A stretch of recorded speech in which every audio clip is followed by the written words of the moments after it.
Vamos, nesse momento, vamos voltar naquilo que eu estava falando aqui mais cedo para vocês, porque daqui a pouquinho a gente vai entrar nessa questão dessa pauta de combustíveis, né, falando com o pessoal da Warren por aqui. E aí, a gente separou, a gente tem uma entrevista exclusiva do Marcelo Ramos, ele que é vice-presidente da Câmara, e ele falou, né, sobre essa questão dos combustíveis, sobre essa questão do ICMS, aliás, que a gente sabe que está sendo aí uma demanda muito forte até dos governadores e do próprio presidente da República, que ele quer que seja zerado o ICMS sobre o combustível. Então, vamos ouvir o que o Marcelo Ramos, que é o vice-presidente da Câmara, falou, né, para a nossa equipe lá em Brasília sobre essa questão dos combustíveis.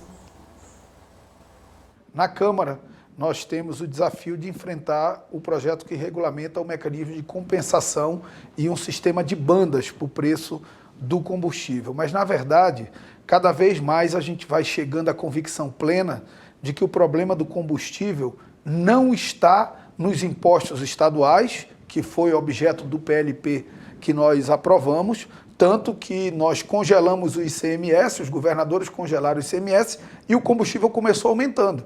Isso não é uma questão política, isso é uma questão matemática. Todos os tributos que incidem sobre os combustíveis, eles são percentuais. Percentual só aumenta se aumentar o preço do principal sobre o qual ele incide. Então, se você congela os tributos, mas não muda a política de preços da Petrobras ou não cria um mecanismo mais eficiente dessa política de preço, você continua com o problema. A gente fica aqui economizando centavos. Aprovamos mesmo o PLP, que economiza no preço da tarifa 60 centavos, numa tarifa de 7,10, você vai baixar para 6,50. 6,50 ainda é um preço muito caro. Então, o sistema de banda contido no outro projeto, ele é um modelo que parece me dar uma solução mais estruturante, mais sustentável. No entanto, tem um tema que nós precisamos refletir nesse aspecto. Veja só, sempre foi dito que, a partir da nova política de preços da Petrobras, aprovada no governo Temer, você tem uma variação do preço do combustível na bomba vinculado ao preço do barril internacional do petróleo e ao dólar. O barril internacional do petróleo, que já chegou a 140 dólares, está em 115. E o dólar baixou de R$5. E nós não tivemos o efeito contrário de redução na bomba. Inclusive, hoje eu tive a notícia de que há uma redução da oferta por parte da Petrobras. Isso precisa ser investigado, porque se houver, é muito grave. Porque você tem o preço do barril internacional do petróleo e o preço do dólar, a Petrobras não controla. Agora, a oferta dela de combustível, ela controla. Se ela reduz a oferta para manter o preço alto, isso é criminoso, porque ataca os consumidores brasileiros em benefício de alguns poucos acionistas da empresa. Então, é algo que ainda não tem uma solução estruturante e eu não vejo o ânimo da casa para a votação do PL que faz esse mecanismo de compensação e um sistema de banda nos preços.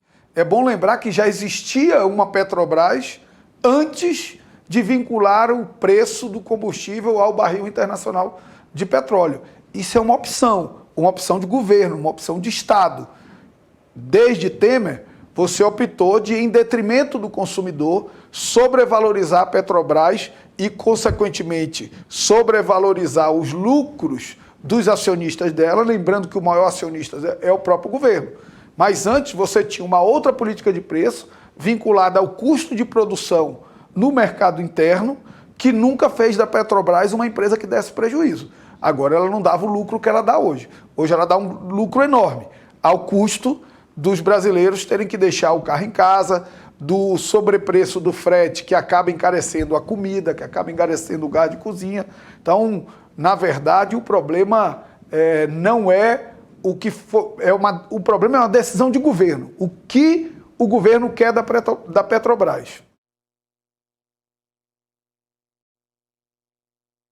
Ele que é do PSD lá, né, do Amazonas, inclusive, trazendo essa questão do ICMS sobre o combustível e também essa questão do preço aí que a gente tem visto né, dessa disparada aí dos combustíveis, até trazendo colocando ali como se um dos grandes problemas fosse realmente essa questão, né, dos lucros aí, os dividendos da Petrobras, viu, Rafa? A gente vai discutir isso daqui a pouquinho, a gente vai falar com o nosso convidado, o pessoal lá da Warren, que vai estar aqui para poder falar um pouco mais sobre isso, e a gente vai levantar esse questionamento aqui com eles. Mas, além disso, teve uma outra parte ali do deputado, né, que ele fala sobre a questão da Zona Franca de Manaus. E esse é um outro ponto que a gente deve prestar bastante atenção, porque com tudo isso que tem acontecido, né, com toda essa questão também do ICMS e tudo mais, ou seja, a gente pode, e também das paradas do petróleo, a gente pode pode acabar destruindo a própria Zona Franca lá de Manaus pela questão da falta de condição de manter a competitividade com o preço dos produtos chineses.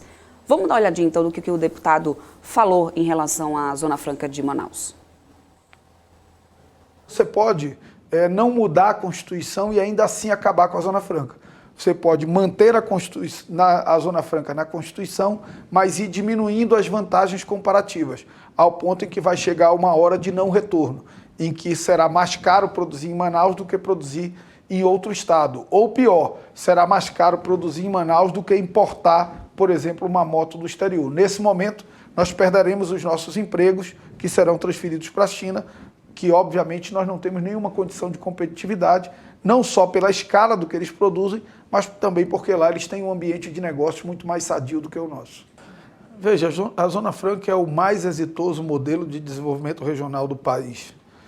Foi construído para a substituição de importações e hoje cumpre um papel que ninguém imaginava, porque hoje cumpre um papel essencial de preservação da Amazônia. A Amazônia só tem 96% da sua floresta nativa preservada porque o povo do estado do Amazonas tem uma outra alternativa econômica não degradante do meio ambiente. Se nós não tivermos Zona Franca, com 2 milhões de habitantes na capital, com 4 milhões de habitantes no estado do Amazonas, o instinto de sobrevivência do homem vai fazer com que ele migre para a agricultura, para a pecuária, para o extrativismo, que são muito mais agressivos do ponto de vista ambiental. E é uma miopia enorme alguém achar que um país das dimensões do Brasil, ele pode prescindir de políticas de desenvolvimento regional. A Zona Franca hoje gera 100 mil empregos diretos, 400 mil empregos indiretos. Ela é responsável por 90% da receita de ICMS do estado do Amazonas, recursos que financiam a escola, a saúde, tanto na capital como no interior. Ela é responsável pela riqueza circulante no estado, que teria uma perda drasticamente se esse modelo fosse abandonado. Agora, óbvio, eu parto da premissa de que nenhum país continental pode abrir mão de políticas de desenvolvimento regional, mas também parto da premissa de que nenhum modelo industrial se sustenta eternamente, única e exclusivamente em incentivo fiscal e barreira comercial. Nós precisamos iniciar um processo de migração que garanta sustentabilidade para a Zona Franca.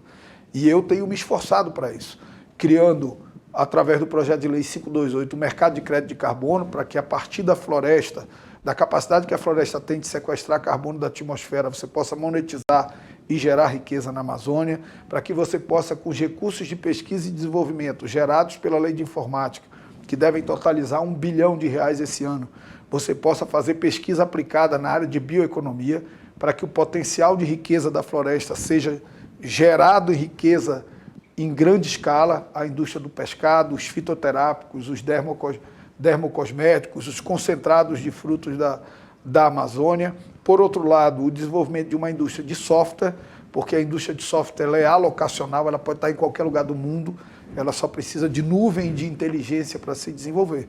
Agora, isso não pode ser posto em contraponto ao atual modelo. Nós devemos ampliar o mix de produtos da Zona Franca com bioeconomia, com mercado de crédito de carbono, com indústria de software, mas manter o atual modelo, porque essa migração é uma migração lenta e gradual. Nós não podemos achar que nós vamos acabar com a Zona Franca hoje e amanhã nós vamos ter outro modelo gerando 100 mil empregos diretos e 400 mil empregos indiretos, que efetivamente não teremos. Por isso é um modelo tão importante. Infelizmente, há uma miopia, porque o pensamento econômico do ministro Paulo Guedes é um pensamento absolutamente atrasado, de quem não valoriza a indústria nacional, de quem acha que o Brasil deve ser meramente um exportador de commodities, de quem acha que nós devemos escancarar as nossas barreiras comerciais, não preservar a indústria local e, consequentemente, ele caminha para entregar um Brasil que era exportador de commodities e que vai ser um novo campeão de exportação. a exportação de empregos do Brasil para a China.